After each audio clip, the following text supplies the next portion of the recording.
Irmãos queridos, boa noite a todos. A graça e a paz de Jesus seja sobre você, seja sobre sua vida. Antes da gente começar, eu quero agradecer as orações. Domingo passado eu vim de manhã para a Escola Bíblica Dominical. A Dani ficou em casa, porque já vinha sentindo sintomas gripais e ela confirmou o Covid. E à noite eu não vim, obviamente, o pastor Adelso nos socorreu, foi tudo de última hora. E eu fiquei essa semana, nós ficamos trancados em casa, mas já passaram-se os 10 dias após a aparição dos primeiros sintomas, e, portanto, a gente está limpinho, pode vir falar oi, tá bom?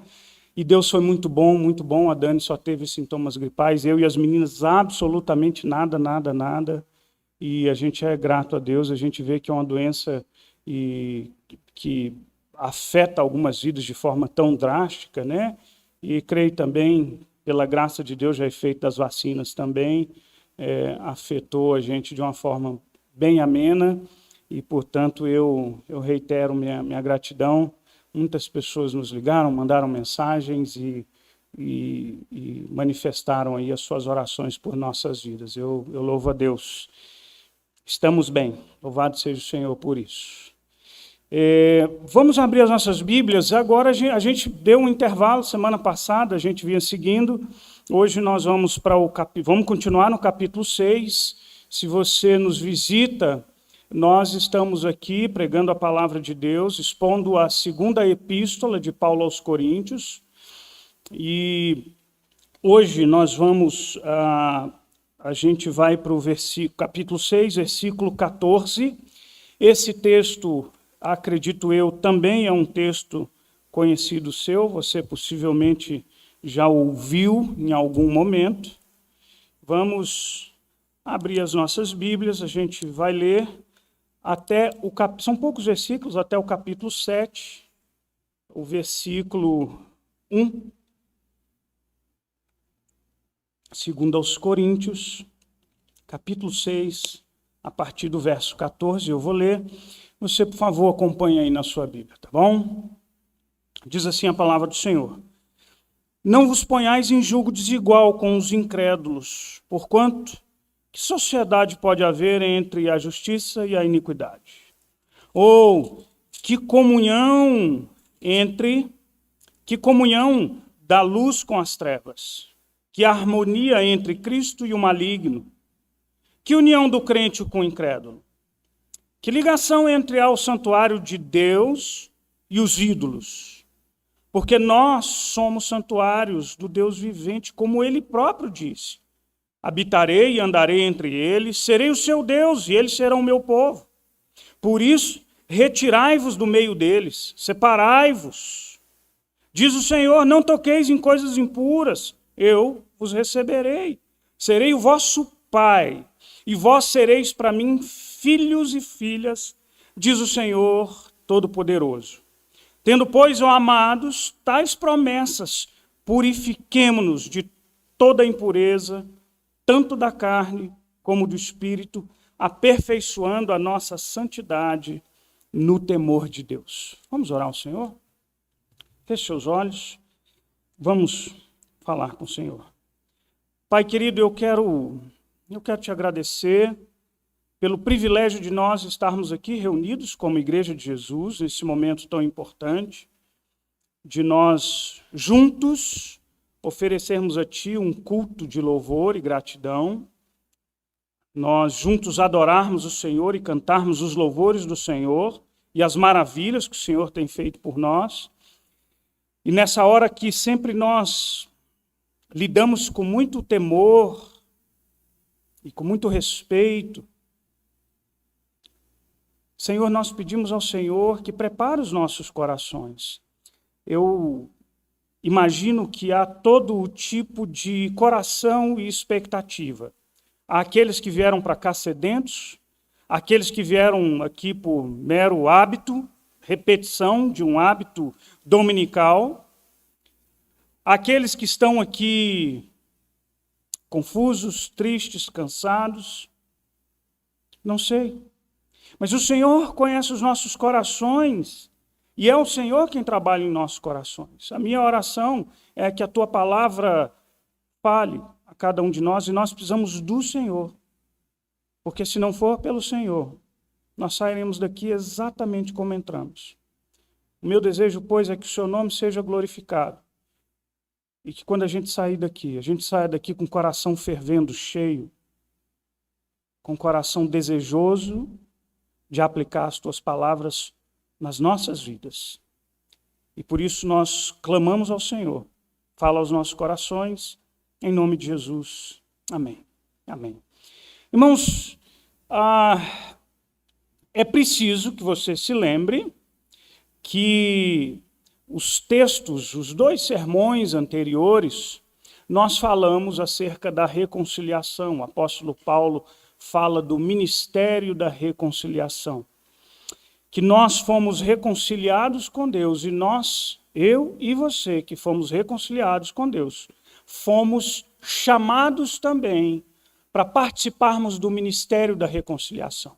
A gente conta para as outras pessoas que elas precisam se reconciliar com Deus pela mediação de Jesus Cristo. Esse é um chamado de Deus para cada um de nós que experimentou o privilégio da reconciliação. Logo em seguida, nós vimos o apóstolo Paulo levar o seu pensamento um passo adiante quando ele diz que, se nós somos ministros da reconciliação, se eu e você somos novas criaturas em Cristo Jesus, eu e você, presta bem atenção nisso, eu e você temos a responsabilidade de darmos um testemunho cristão de vida. Eu e você, de alguma forma, somos representantes, a gente é ministro da reconciliação. O apóstolo Paulo também usa a imagem de que nós somos embaixadores. A gente representa o reino de Deus e a Cristo Jesus nesse mundo. Portanto, quando as pessoas olham para você, quando você diz que você é cristão, espera-se que você reflita, espera-se que você manifeste os valores do reino na sua vida. Agora a gente chega em um passo além que o apóstolo Paulo dá. E esse testemunho cristão? Como é que ele é dado? Quais são as implicações? O que pode ser um ameaçador ou o que pode comprometer o meu e o seu testemunho cristão? E para você entender a seriedade do que Paulo está falando, você precisa se lembrar do que é a cidade de Corinto para quem o apóstolo Paulo está escrevendo. O apóstolo Paulo está escrevendo para uma igreja fundada, estabelecida por ele mesmo ali naquela cidade de Corinto. Então você precisa se lembrar que essa cidade era uma cidade, uma das grandes cidades da Grécia. O antigo nome era Acaia. A gente tinha 2 grandes centros culturais, 2 grandes cidades, 2 grandes centros metropolitanos na Grécia. Um deles era Atenas e o outro era Corinto. E Corinto tinha, por causa da sua proximidade, saída para o mar, tinha uma condição especial econômica, mas também, e era também um centro de adoração de outros deuses. Uma cidade muito populosa, e você encontrava ali, há pesquisas que dizem que em Corinto você encontrava pelo menos 12 templos. Um dos principais deles era dedicado a um deus chamado Apolo. Um outro templo também famoso e que fazia parte da cultura daquele povo e daquela gente era o templo dedicado a Afrodite.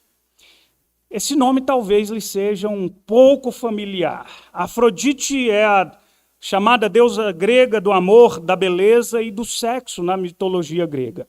O seu correspondente romano é a deusa, é a Vênus. Bom, naquela cidade de Corinto aconteciam grandes festivais. E um festival dedicado a Afrodite era chamado de Afrodisia. Esse nome talvez você vai vincular com outro nome que lhe seja familiar. Nesses rituais, fontes textuais históricas mencionam que acontecia na cidade de Corinto, por causa da particularidade de quem era essa chamada deusa Afrodite, é que as ofertas e os sacrifícios ofertados a elas iam muitas prostitutas sexuais, e em que, para oferecer os seus sacrifícios, elas mantinham relações no templo. Você tem ideia, você consegue imaginar tamanha perversidade e podridão daquilo que acontecia. Esse festival, muitas pessoas passavam por ali, e esse ritual era chamado de prostituição sagrada. Bom, o que a gente precisa se lembrar é que quando o apóstolo Paulo escreve para a igreja de Corinto, ele sabe que tem um monte, preste atenção, tem um monte de crente metido com idolatria a esses deuses pagãos, inclusive se envolvendo com as mais diversas, com a maior diversidade ou com mais diversos tipos de imoralidade sexual. Isso chama a atenção do apóstolo Paulo, e o apóstolo Paulo faz uma exortação severa. Agora, presta bem atenção, eu acho que quando eu tentando imaginar esse texto, eu fico imaginando, por exemplo, algumas cidades do nosso Brasil, em que aquilo que move a economia da cidade é a adoração de determinados santos. Toda uma cultura da cidade gira em torno daquela adoração. Então, a cultura daquela cidade, ou seja, a forma das pessoas pensarem, agirem, os relacionamentos e os hábitos estabelecidos eram muito influenciados pela religião que se apregoava ali. E aí, então, o apóstolo Paulo escreve para esses irmãos e faz alguns alertas muito sérios, e que servem para os nossos dias. E eu queria hoje falar com vocês de 3 aspectos simples, não tão simples de pôr em prática, mas simples da gente entender. São 3 aspectos, 3 lições do apóstolo Paulo. A primeira delas é: não se aliene do mundo. A segunda é: não se deixe modelar por esse mundo ou influenciar por esse mundo. E a terceira é: santifique-se, apesar desse mundo. Mas vamos voltar aqui para a primeira e vamos pensar um pouco nela. Não se aliene do mundo. Essa minha primeira afirmação, ela não está explícita no texto, tá? Mas a gente precisa pensar, e pensando dessa forma vai ajudar a gente a aplicar o segundo tópico aqui, é que é muito comum que a gente caminha em extremos. A gente gosta muito do 880. O C.S. Lewis, eu cito essa frase dele direto, carrego ela comigo, ele diz que o diabo nos dá tentação aos pares, a gente tende a fugir tanto de uma tentação que a gente acaba incorrendo em outra tentação. Uma das tentações e um dos erros cometidos, muito comuns, cometidos por alguns grupos cristãos, é a alienação da sociedade. O isolamento do mundo como postura de santificação. E eu acredito que essa alienação, esse afastamento, se dá por uma compreensão equivocada do que é santificação. Se você olhar para a história da igreja, ou mesmo antes da igreja cristã, você vai encontrar essa postura marcadamente em alguns grupos. Por exemplo, lá no 1º século, no judaísmo ainda, você já ouviu falar dos essênios? Já ouviu falar dos manuscritos do Mar Morto? Possivelmente resultado ali dos essênios, que era um grupo meio afastado, um grupo meio nômade. A turma rompeu com o judaísmo ali comum e corrente, e eles viviam distanciados da sociedade, porque eles queriam viver uma vida, uma forma de judaísmo mais puro. Ora, no período medieval, se você não sabe, os mosteiros surgiram a partir dessa proposta, da descontaminação desse mundo, do distanciamento da vida mundana. Portanto, a busca da vida monástica tinha por objetivo esse processo de uma compreensão muito particular do que é santificação, e para eles, santificação é você se afastar do dia a dia, da vida comum ou da vida que a gente chama de vida mundana. No século XVI, mesmo com a reforma, pouco depois da reforma protestante, surgiu um movimento chamado Reforma Radical. Essa reforma radical, ela foi muito forte em grupos chamados de anabatistas. Esses grupos anabatistas deram origem a muitos grupos que você talvez já tenha ouvido falar. Você já ouviu falar dos Quakers? Você já comprou a aveia Quaker na sua casa? Não tem a gravurinha de um senhor de chapelão e cabeludinho? Ele é um Quaker, tá? Grupos semelhantes a eles são os Amish, os Menonitas. Se você é velho como eu, talvez você tenha assistido o filme A Testemunha, onde há uma menina que ela é perseguida, ela é testemunha de um crime, e o protagonista da história, o policial, acho que é o Harrison Ford, ele esconde essa menina em uma comunidade, eu acho que Amish. Quando nós moramos no Canadá, entre 2010 e 2013, a gente morou numa região bem menonita. E é interessante que, apesar da gente ver grupos menonitas mais modernos, a gente tinha por ali grupos menonitas e ruteiristas que viviam a vida tradicionalmente distanciada da sociedade.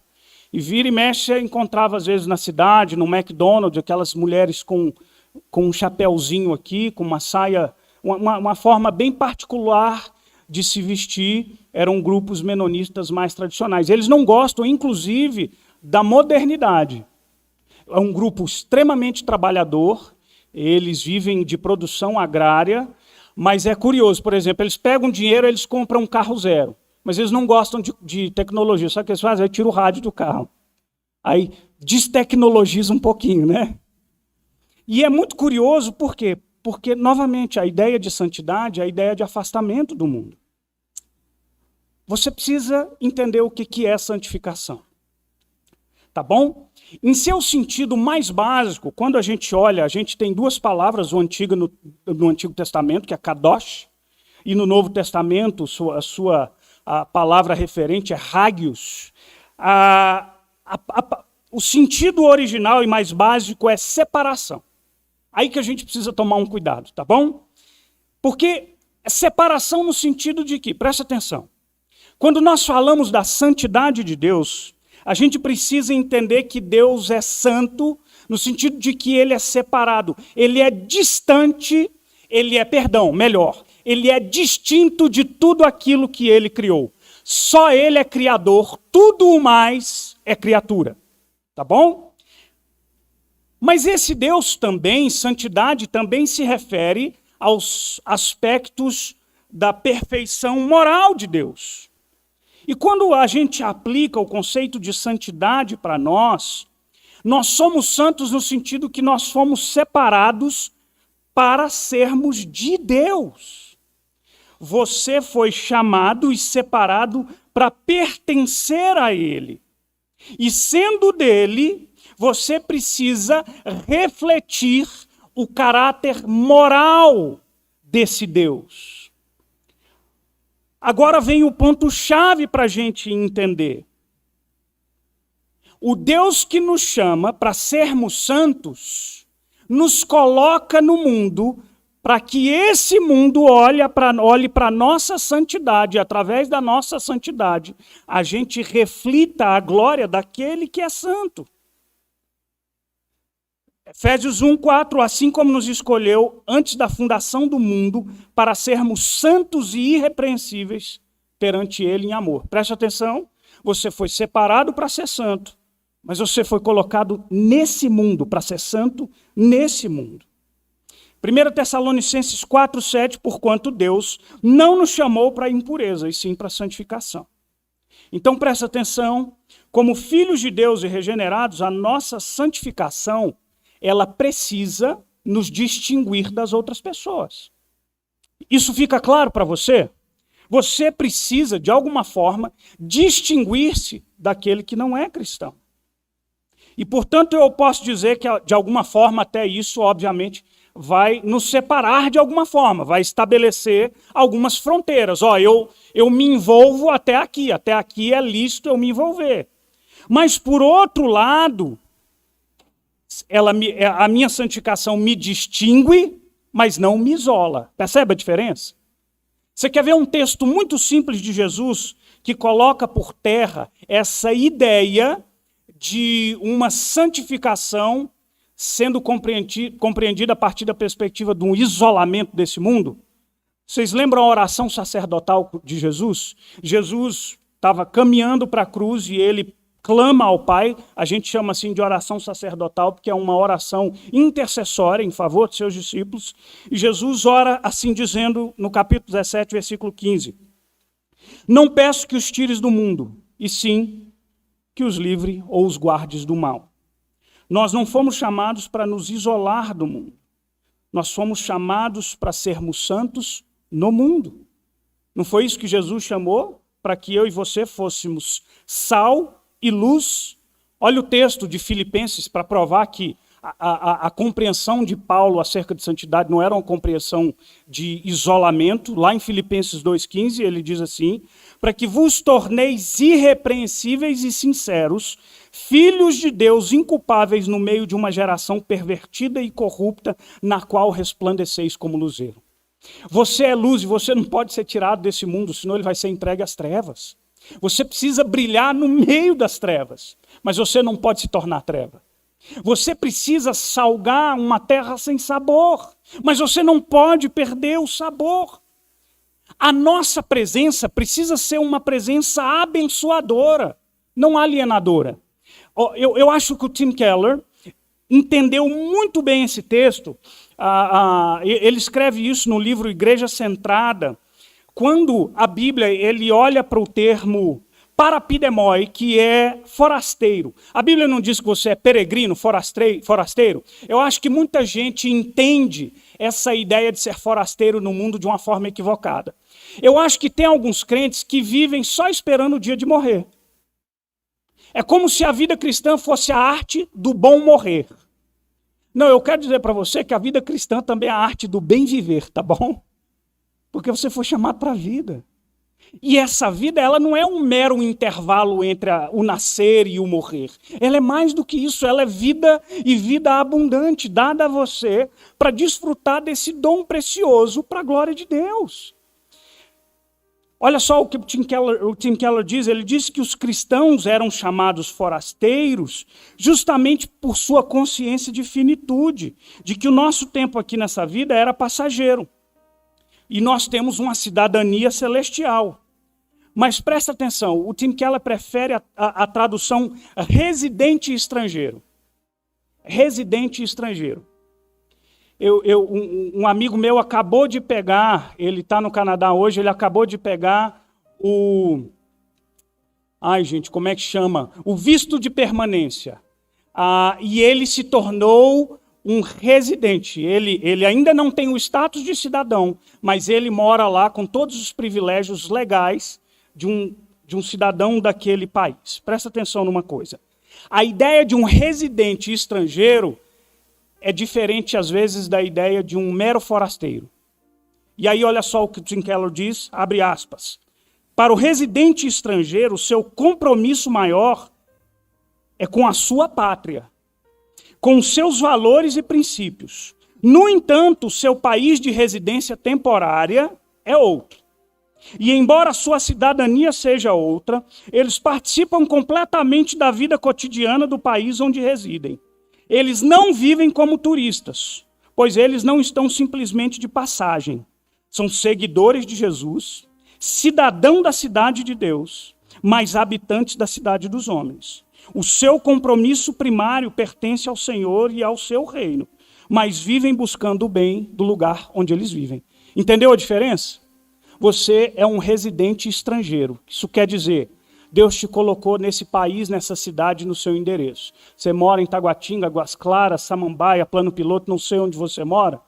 Deus te colocou ali para você habitar nesse lugar e você abençoar esse lugar, onde quer que você for, com a sua presença santa. Mas você entenda que a sua aliança maior, o seu compromisso maior, é com outra cidade.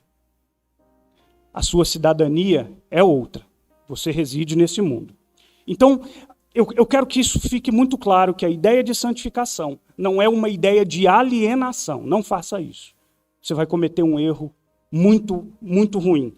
Segundo lugar, não seja influenciado pelo mundo. E agora a coisa começa a ficar mais difícil.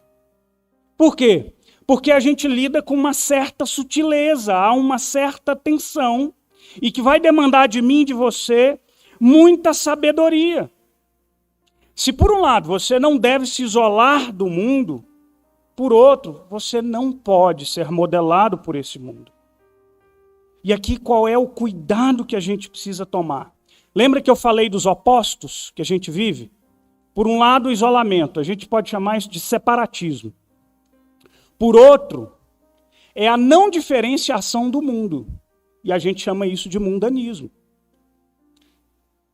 Irmãos, eu acredito que esse problema se dá, esses extremos se dão por causa da nossa compreensão equivocada acerca de santidade. Se eu fizer aqui um exercício, um brainstorm, uma tempestade aqui na sua mente aqui, e eu perguntar, pense em alguém santo, o que vem imediatamente na sua mente? Na minha mente vem alguém ajoelhado, assim, com uma roupa assim, meio de monge, e fazendo uma oração fervorosa. Sei lá, alguma coisa nesse sentido. É o que primariamente vem à minha mente, assim, rapidamente. Ou uma figura semi-angelical. A ideia que a gente tem de santidade, eu acho que ela é uma ideia um tanto quanto reduzida. A ideia de santidade e de cristianismo também. Porque ela está muito relacionada a aspectos externos, exteriores. Deixa eu tentar explicar isso melhor para você. Se para você cristão, ser cristão se reduz a frequentar a igreja, cantar louvor, fazer parte de algum ministério da igreja, ou se, por um lado, a sua santidade é definida por aquele combo fuga do mundo. Esse combo é, eu não danço, não bebo, não fumo, sou crente. Durante muito tempo, a nossa santidade foi definida dessa forma. Você ganha o selo crente de qualidade, o selo reteté de qualidade. Sou crente, pronto, faço essas coisas. As minhas roupas são determinadas roupas, o meu vocabulário é o determinado vocabulário. Preste atenção.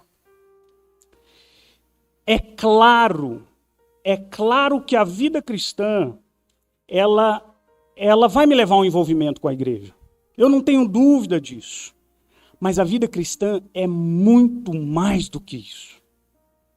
A santidade, ela exala, ela se manifesta e precisa se manifestar na minha vida muito mais do que o hábito dominical de vir aqui, sentar, cantar louvores e ouvir um sermão.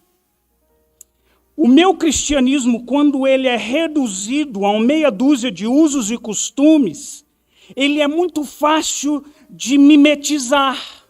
Ele é muito fácil da gente imitar. A gente aprende o gestuário. Eu falo isso com muito cuidado e com muito respeito a irmãos queridíssimos que são crentes pentecostais. Mas eu vejo às vezes aqueles vídeos daqueles mini pastores, já viu aqueles menininhos? Que o pessoal chama de pastor, o pastor mais novo do mundo. Aí bota um garotinho repetindo todo um discurso muito semelhante. Eu fico me perguntando, será que esse menino tem ideia do que ele está falando? Não sei. Porque, de novo, quando a nossa santidade ela é compreendida tão somente por um ato que é reproduzível, fica muito fácil. eu já tenho a manha, eu já sei como é que é. Ó, na hora do louvor, a gente levanta a mão, põe a mão no coração, fecha o olhinho.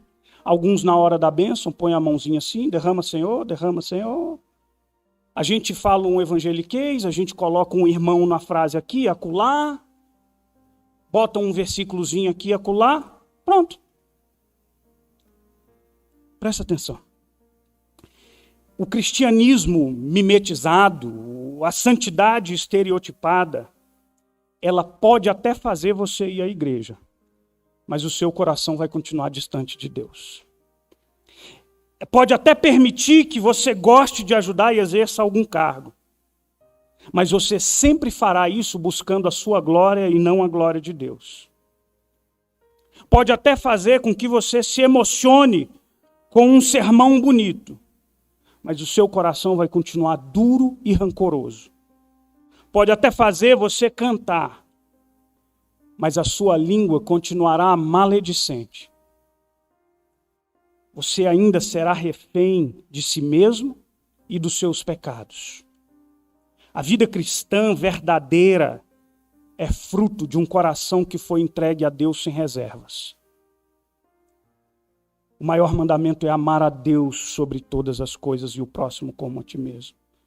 E amar a Deus sobre todas as coisas é entender que o amor de Deus não pode competir com nada na sua vida. Ele é a sua prioridade máxima e absoluta na sua vida e, portanto, amando a Deus sobre todas as coisas, tudo o que você fizer será submetido ao escrutínio desse amor. O Michael Horton escreveu um livro publicado pela editora a Cultura Cristã já há muitos anos, chamado O Cristão e a Cultura. E ele trata exatamente desse dilema entre o mundanismo e o separatismo, esses dois extremos. Ele diz assim: na Bíblia a batalha espiritual ocorre sobre essa terra quando Satanás tenta confundir ou diminuir no crente a confiança em Cristo e na sua justiça imputada como suficiente para a salvação. Em outras palavras, é uma batalha, preste atenção, é uma batalha pelos corações e pelas mentes e tem a ver com verdade versus erro. Fé versus incredulidade. Crença em Cristo versus crenças em qualquer outra coisa ou pessoa. O mundanismo é a doença da alma que infecta quando começamos a moldar nossas ideias, crenças, nossos métodos e estilos de vida conforme o mundo. Com muita frequência eu dou exemplos aqui desastrosos de gente que se diz cristão, mas a vida infelizmente vai numa direção absolutamente contrária. Alguns domingos, já há muitos domingos atrás, quando eu mencionei aqui a tal da MC Hello Kitty.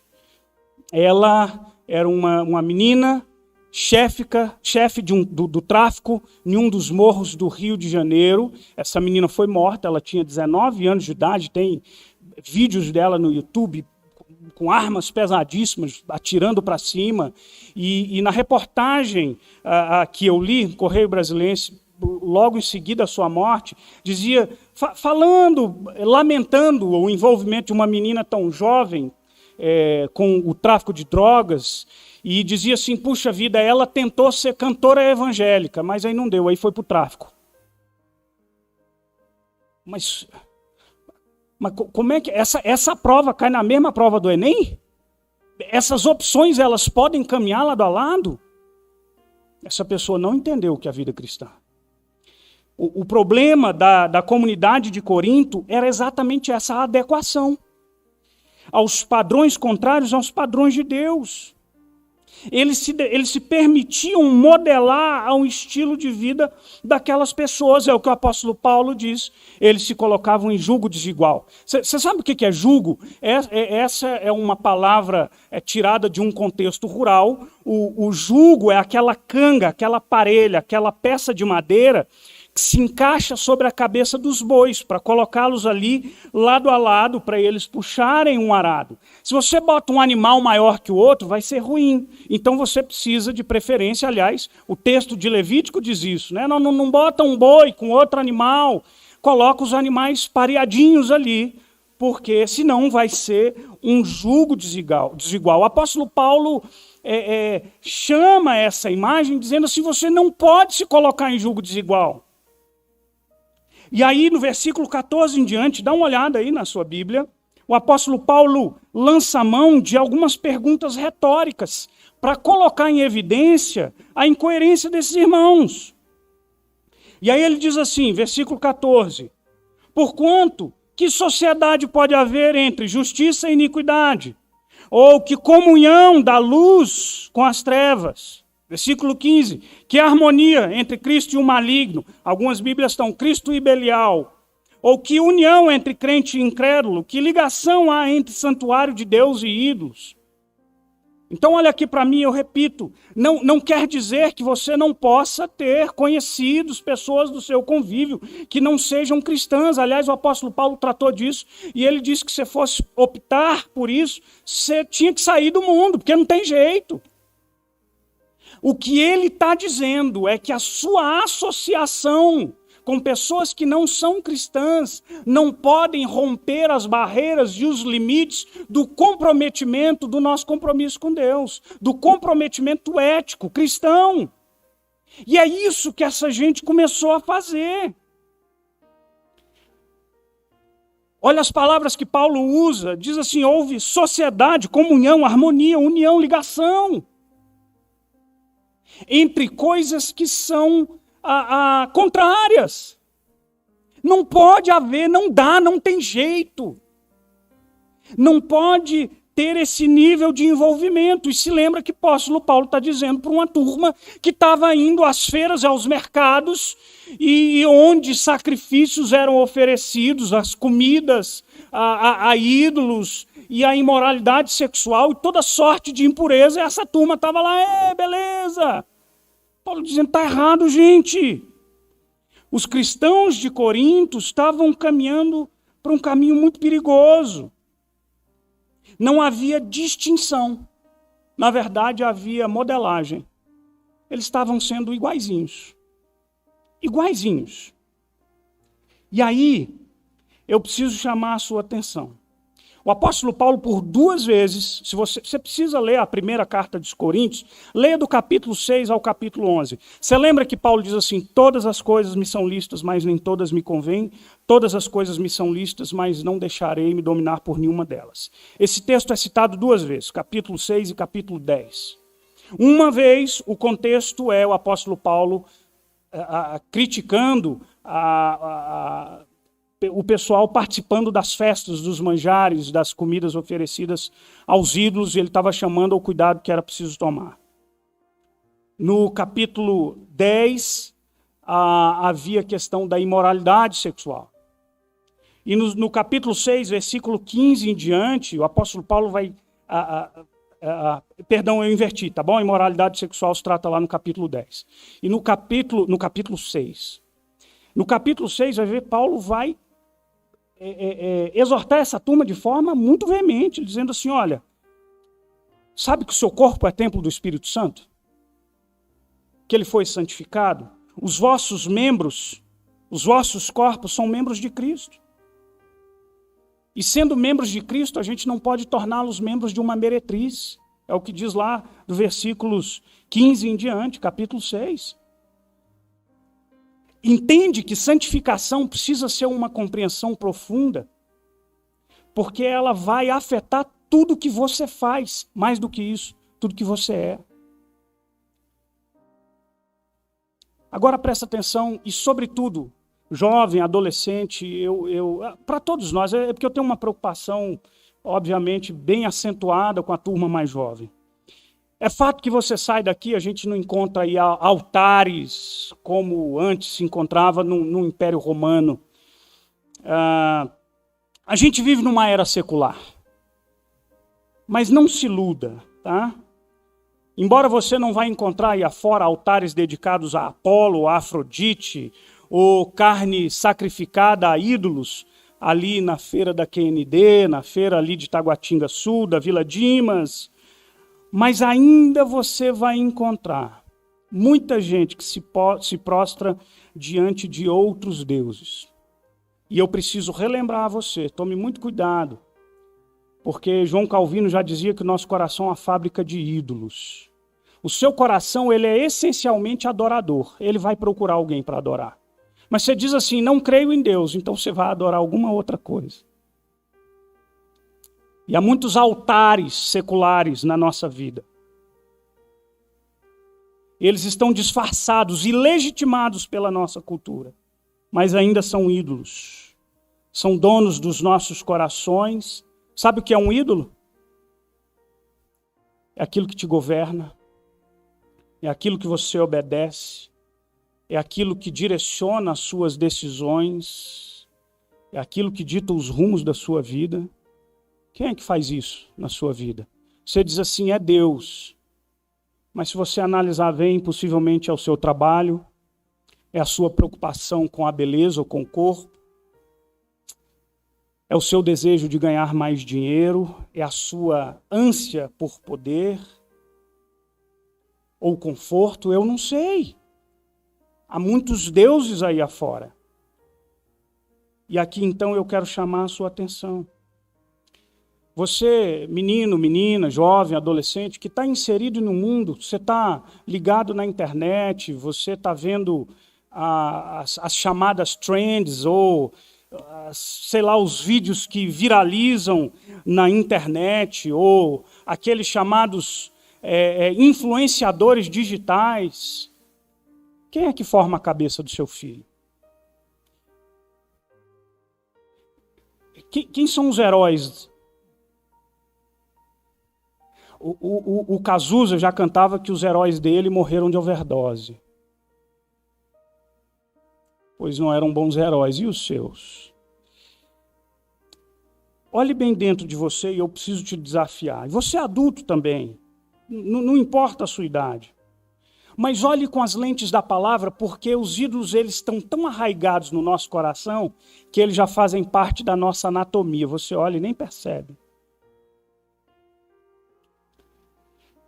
Mas coloca lentes da Escritura, princípios bíblicos no seu coração e averigua esse coração.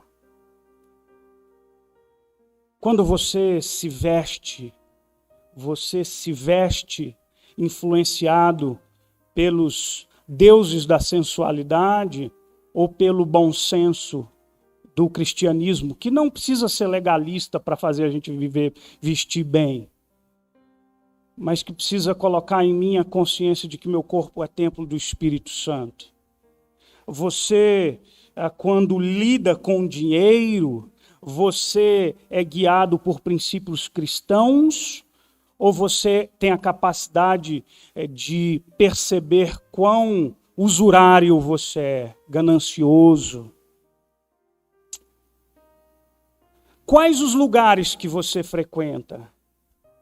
Você se sente bem naqueles lugares onde você não deveria sentir-se bem?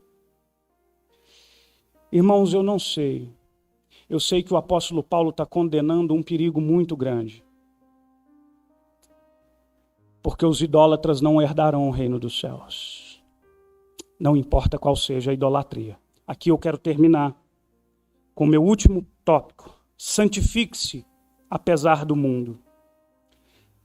Se você já entendeu, ou pelo menos conseguiu tirar da sua cabeça aquela imagem estereotipada de santidade, você está pronto para mergulhar nesse ponto aqui. E quando eu falo sobre essa imagem estereotipada de santidade, sabe o que eu me lembro? Me lembro, Rafa, quando eu fui para o seminário, eu estudei em Campinas, eu tinha 18 anos de idade.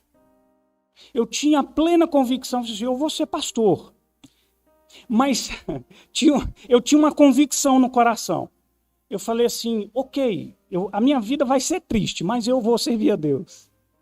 Porque eu estudei no internato, eu era neófito praticamente, tinha 3 anos e pouco de conversão. Mas então você imagina, eu ia ser um seminarista morando num internato. Eu não sei, eu achei que de alguma forma, será que eu ia poder continuar a ir ao cinema? Comer picanha mal passada? Assistir o filme... Ixi, gente, lá naquela época, qual foi? Matrix. Porque eu achava que essas coisas, de alguma forma, rivalizavam com a ideia de santidade que eu tinha aqui. Porque tinha muito mais a ver com aquela ideia de separatismo. Mas presta atenção.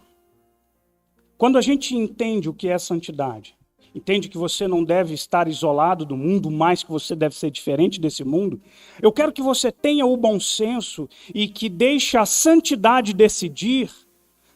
Não que você não possa ir no cinema, você pode ir ao cinema e eu sugiro que você vá. Não agora, né? Agora ainda está ruim, né? Nem sei se ainda está valendo, mas vai lá, aluga um filme, eu pego um filme. Mas deixa a santidade definir que tipo de filme que você vai assistir. Diz assim, esse aqui não dá. Não edifica. Faz o teste de Filipenses. Tudo que é bom, que é agradável, se alguma virtude há, se algum louvor existe, ok, passou no teste.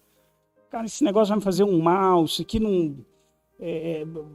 vou me abarrotar de sensualidade, de imundícia, não vai dar para mim. Faça esse teste. E aí o apóstolo Paulo, então, nos exorta à santificação. Primeiro, baseado nas promessas que ele diz aí nos versículos 16 em diante. Dá uma olhada aí na sua Bíblia. O apóstolo Paulo vai citar alguns versículos. Ele diz, habitarei e andarei entre eles, eu serei o seu Deus, eles serão o meu povo.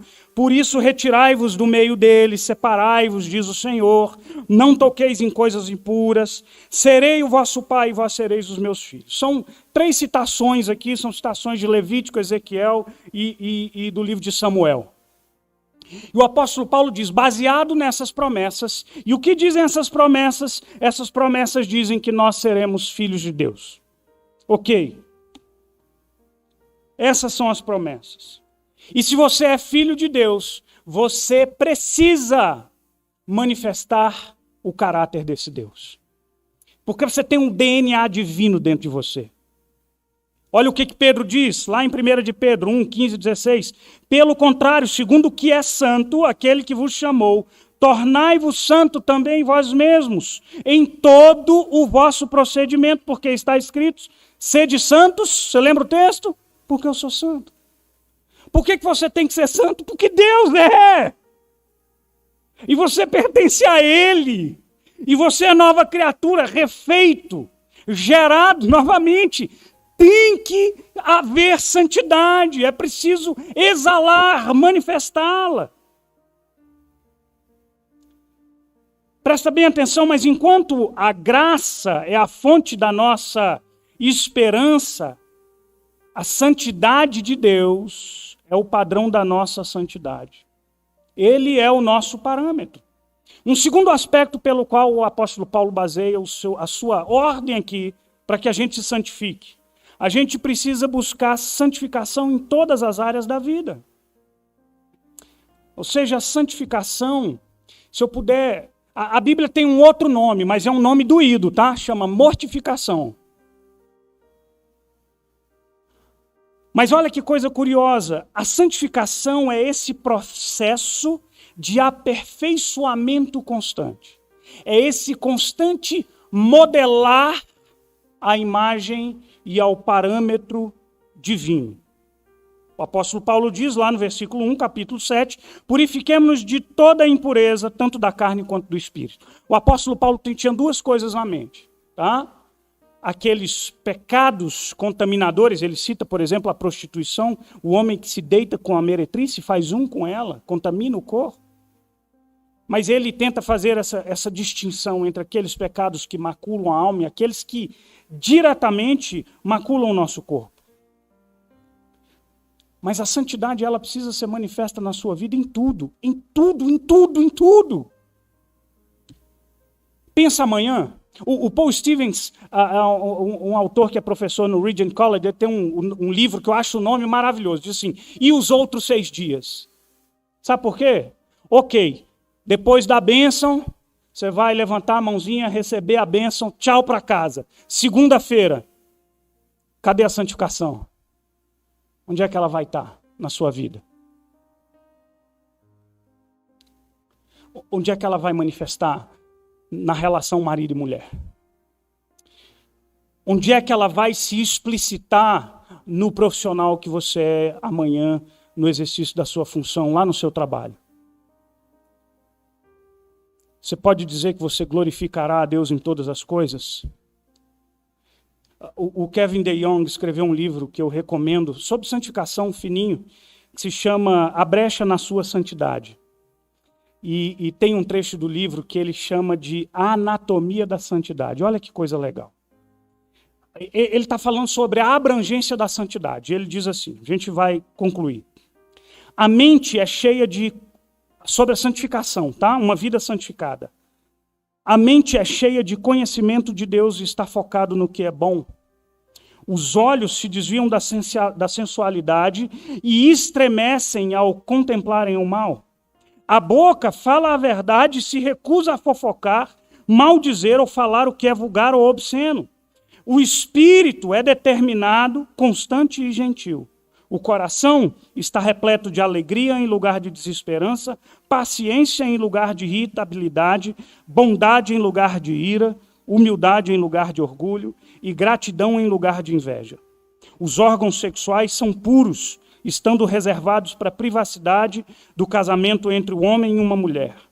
Os pés andam rumo aos menos afortunados, e fogem do conflito sem sentido, das divisões e das festas imorais.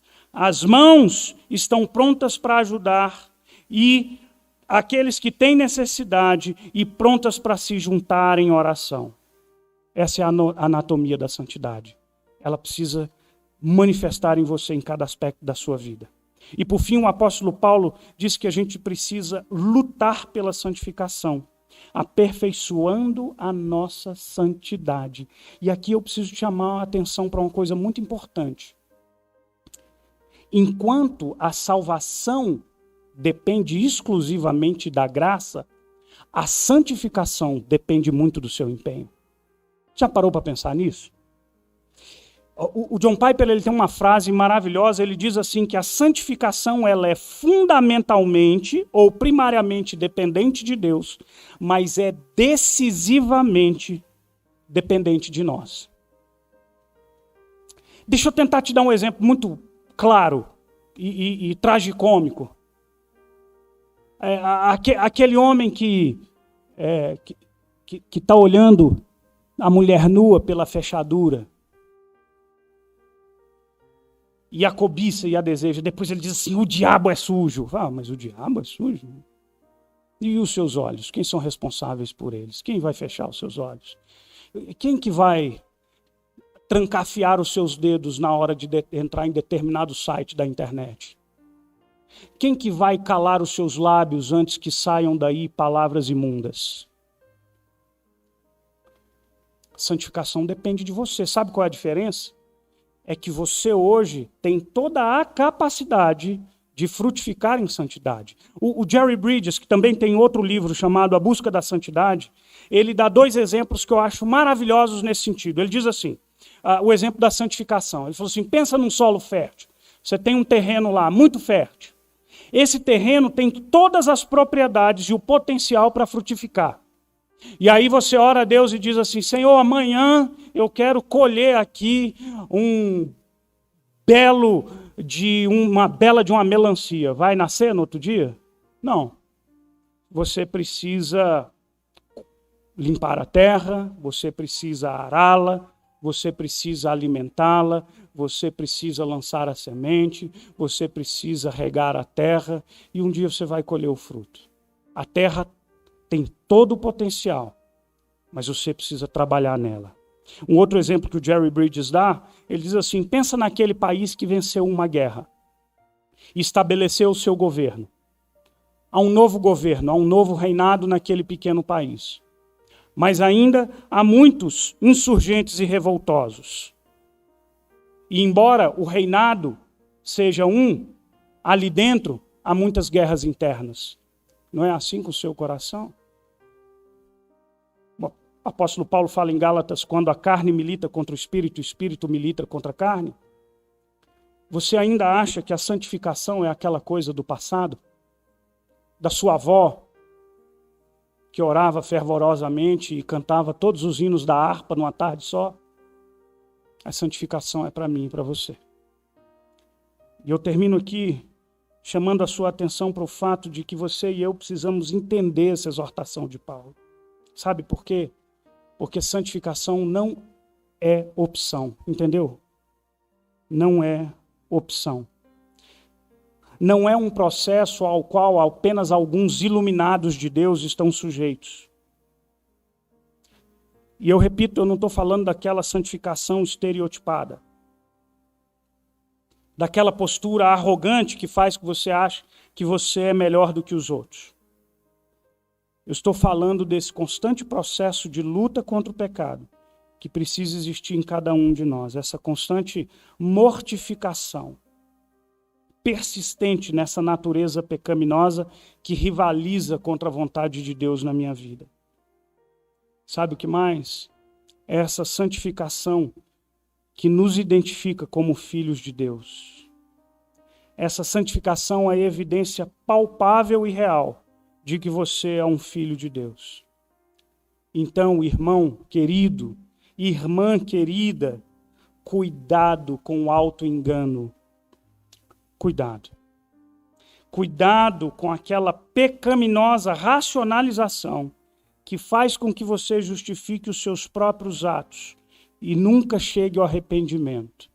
Cuidado com aquela disposição pecaminosa de chamar o mal de bem e o bem de mal. Sabe o que Jesus disse? Nem todo que me diz Senhor, Senhor, entrará no reino dos céus.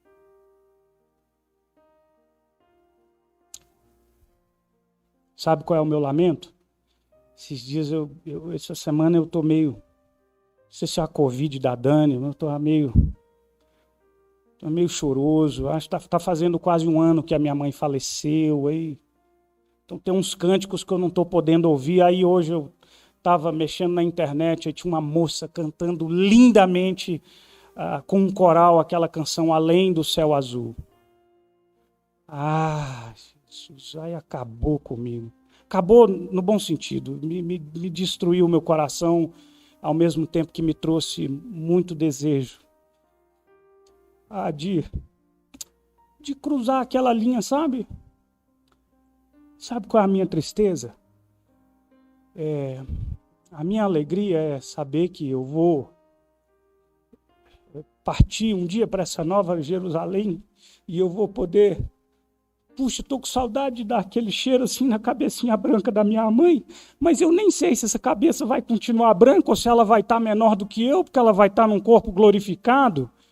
E eu acho que num corpo glorificado ninguém fica com 1,45 m, né? Não sei. Mas, sabe o que é o meu pesar? É que Jesus disse que nem todo que diz Senhor, Senhor entrará no reino dos céus. E eu sei que tem muita gente que a gente ama e que a gente convive na igreja. E que infelizmente ouvirá isso de Deus. E eu falo isso com pesar. Mateus 7, então lhes direi explicitamente, eu não te conheço. Eu não te conheço. Hebreus 12, 14 diz, segui a paz com todos e a santificação, sem a qual ninguém verá o Senhor. Meu irmão, eu preciso te dizer isso. Porque um dia eu e você não tem jeito, não tem escapatória, não tem fuga, não tem racionalização, não tem desculpa, não há recurso que possa me livrar desse encontro glorioso.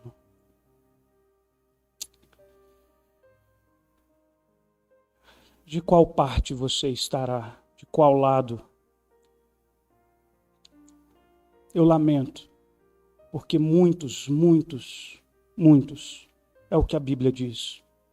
Nem todo que diz Senhor, Senhor. E tem muita gente que diz Senhor, Senhor. Mas que o seu coração serve a outros deuses. Mas para você, irmão querido, que leva a sério a sua luta contra o pecado e que lamenta o seu pecado, para você como eu,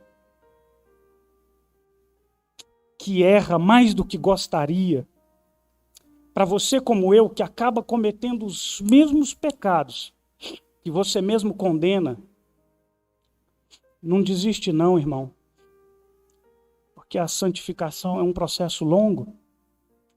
E a gente tem um Deus tão misericordioso que nos justificou no sangue de Jesus Cristo de Nazaré. E que apesar de você ter tantas falhas, o Senhor Jesus vai dizer para você: vinde a mim, meu bendito. Você foi lavado no sangue do Cordeiro. Quem é que pode arrancar você da mão de Deus? Ninguém. Puxa, como é bom fazer parte desse grupo. Essa oferta está para você. Se você entende que você precisa e que você não é suficiente. O David Powlison diz assim: a santificação é uma jornada, não é um destino. A verdadeira chave é a direção para a qual você está indo, não a distância que você viajou ou o lugar que você alcançou. Todos nós somos pecadores, mas pecadores que precisam lutar contra os seus pecados. Você pode dizer amém por isso? Vamos orar?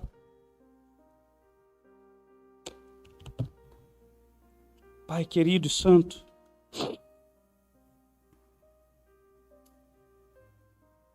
Deus,